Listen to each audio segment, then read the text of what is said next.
En detalle con dos de las docentes que lideraron esta investigación, Twitter como plaza pública o como cloaca digital.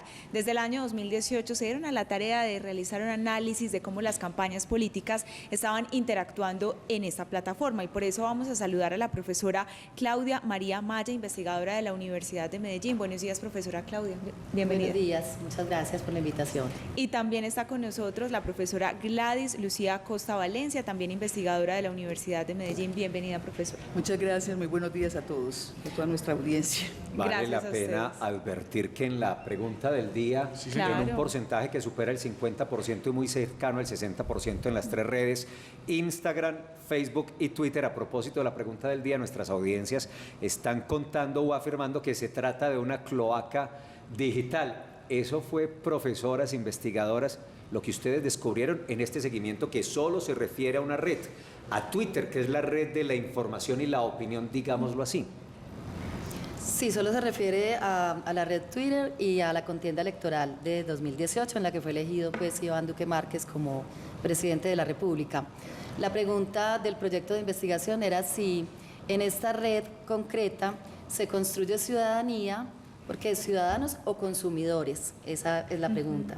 Si se construye ciudadanía o si por el contrario se ponen en riesgo las ya erosionadas estructuras democráticas que tenemos. Entonces hicimos pues un seguimiento que partió de seguir las cuentas de los candidatos a la presidencia, los que estaban en ese momento, y en segundo lugar, bueno, y mirar también las interacciones que había con los ciudadanos. Sí, bueno, digamos que frente a la pregunta que se está formulando, espacio público o plaza pública, cloaca digital, pues digamos que los resultados muestran una tendencia mayor hacia cloaca digital, en efecto. Es decir, las redes, particularmente Twitter, tienen un enorme potencial para incrementar ciudadanías, sin lugar a dudas, pero no se está aprovechando.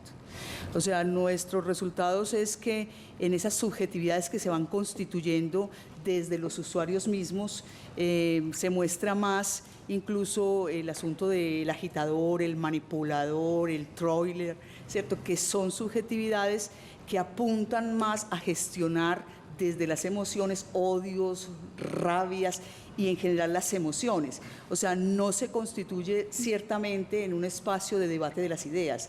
Incluso algunos usuarios, porque no podemos decir ni generalizar, y por eso digamos que es una disyuntiva al título, pero realmente hay, digamos, variaciones en las formas en que se apropia la plataforma. Aquellos que tienen atisbos de ciudadanía, pues son muy maltratados, digamos, por los otros usuarios que generalmente se dedican a replicar sus comentarios en el intento de no dejar hablar a los otros o de poner incluso, de acompañar sus comentarios con videos y con noticias falsas, ¿cierto?, que pululan, digamos, en estos contextos de contienda electoral. Entonces sí es más proclive, ¿cierto? Ahora, es así determinante y así será. Es una tarea de medios, es una tarea de formación, en el caso de la academia también, de disponer que esos escenarios, esas plataformas que realmente tienen un enorme potencial, pues puedan aprovecharse por los ciudadanos y por los candidatos sobre todo, porque ahí hay un giro. De la política se ha convertido más en un asunto de trivialización, en un asunto de marketing político, y ahí está también la implicación de generar más una cloaca. Y mire, lo hemos visto últimamente como, pues de manera lamentable, muchos se especializan precisamente en esas estrategias dañinas hacia los demás, hacia los competidores. Se contratan por parte de la campaña los expertos en marketing digital, pero más que eso son estrategas, así suena muy duro, estrategas del mal, de cómo afecto a mis contrincantes. ¿Cómo leen ustedes esos fenómenos de personas que cada vez son más expertas en el mundo y que van de un lado a otro haciendo ese trabajo? Claudia. Perdón, dale, Gladys, tranquila. Dale, no.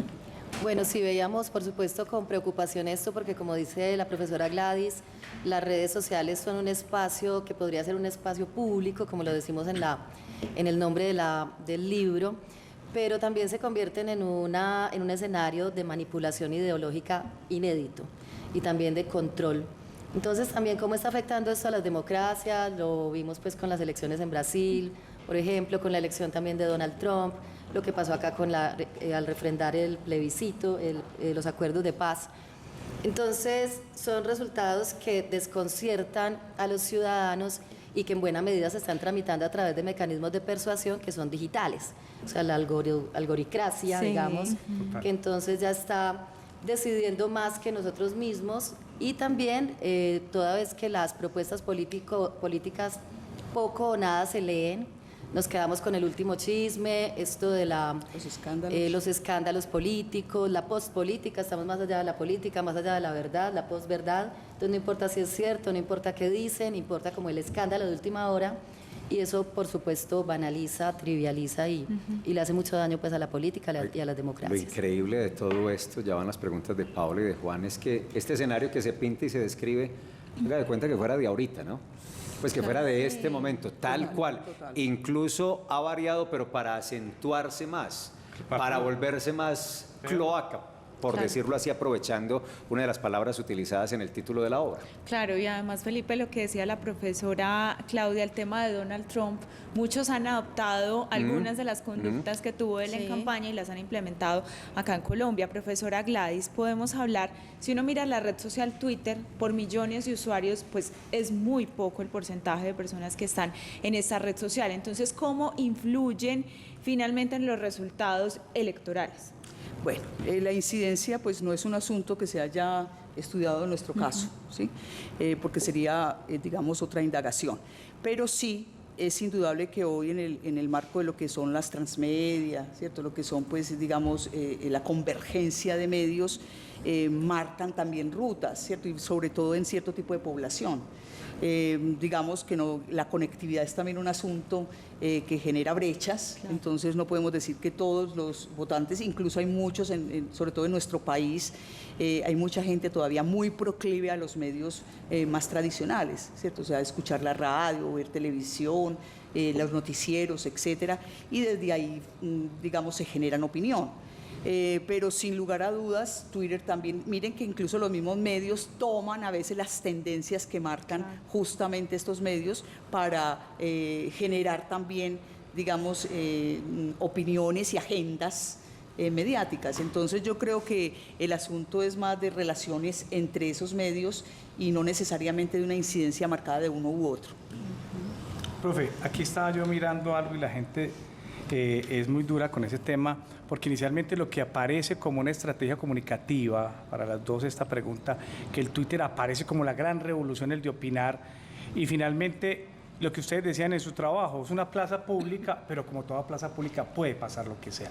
Y la palabra que ustedes utilizan, el algoricracia, de cómo la gente ahora vive pendiente de lo que dicen en Twitter, ¿qué dijeron?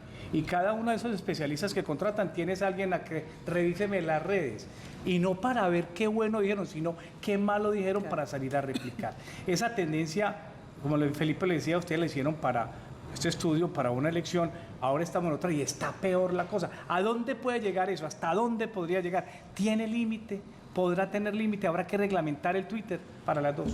Claudia. Hay algo que es importante y es que consiste también en los modos de apropiación del sitio web, porque no necesariamente se diseñó Twitter con la finalidad de que fuese un espacio de debate político, ni de que se convirtiera en una cloaca digital seguramente, pero entonces tiene que ver con cómo los usuarios se lo apropian, cómo los candidatos, lo que decías ahorita también, cómo los asesores de marketing político, los community managers, en fin, que ahí también hay una pregunta ética para los comunicadores, ya que venimos pues de la academia.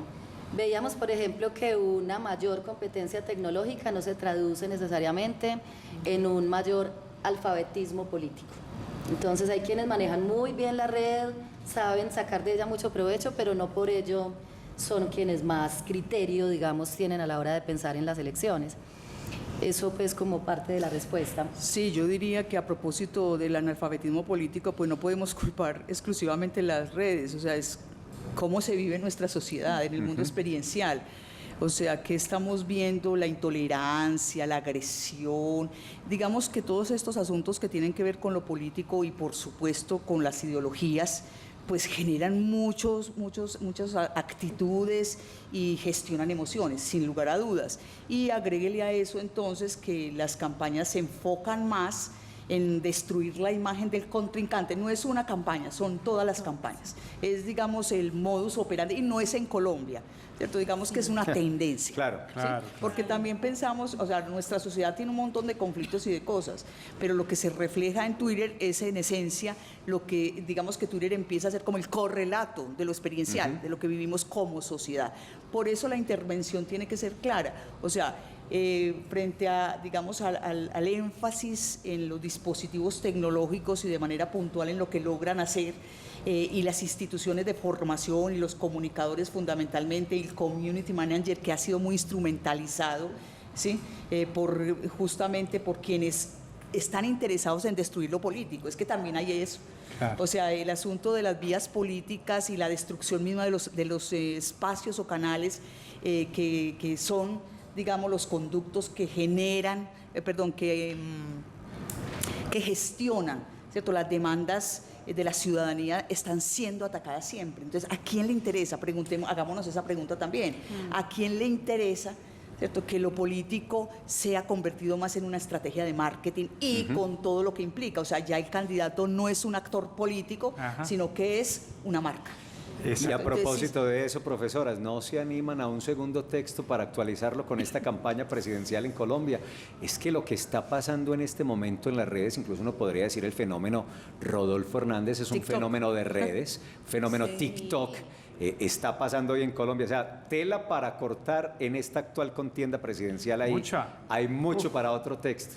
Muchísimo. A ver, de pronto incluso no solamente Twitter, a mí me llama, a mí particularmente, lo he conversado con la colega y con los compañeros, porque estamos obviando dos investigadores de la costa, ¿cierto? Que me parece importante también reconocerlos acá. Claro, los profesores Álvaro Acevedo y Joseph Crawford. Sí. Es muy importante que lo reconozcamos, que fue un equipo realmente mancomunado y todos somos pues como protagonistas de este trabajo. Pues profesoras, gracias por acompañarnos, resulta muy, muy interesante, sobre todo porque muestra la historia y además nos abre el camino de lo que hoy estamos viviendo en este momento, en esta contienda presidencial. Felicitaciones por investigar. Qué bueno más investigación, hay muchas, pero qué bueno más investigación. Dígame usted WhatsApp, lo político. Claro, gracias. Un feliz día. Muy bien. Muchas gracias. Muchas gracias. Muchas gracias.